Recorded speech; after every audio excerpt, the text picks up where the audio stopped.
অভ্যুত্থানের পর বিশেষ পরিস্থিতিতে দায়িত্ব নেওয়া এই সরকার হয়তো বৈধ, তবে এই সরকার কোনোভাবেই কিন্তু জবাবদিহিমূলক নয় এবং জনগণের কাছে এই সরকারের জবাবদিহি করার কোনো সুযোগও নেই।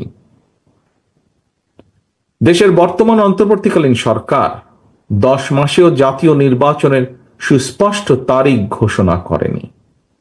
ফলে রাষ্ট্র এবং রাজনীতিতে এক ধরনের অনিশ্চয়তা সৃষ্টি হয়েছে এবং এই অনিশ্চয়তা সৃষ্টি হওয়ার কারণে আমরা যদি খেয়াল করি, দেশে অর্থনৈতিক কর্মকাণ্ড বলা যায় প্রায় স্থবির হয়ে পড়েছে। জনগণের ভোটে নির্দিষ্ট মেয়াদের একটি স্থিতিশীল সরকার না থাকায় দেশে কাঙ্ক্ষিত বিনিয়োগও হচ্ছে না। বিভিন্ন সেক্টরে এ ধরনের অস্থিরতা বিরাজ করছে।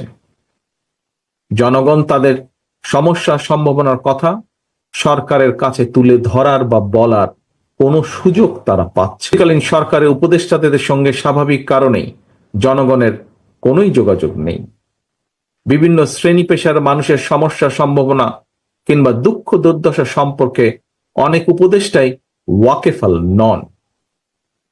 তারা অফিসে বসে ফাইলপত্র দেখে জনগণের সমস্যা চিহ্নিত করে সমাধানের চেষ্টা হয়তো কেউ কেউ করছেন।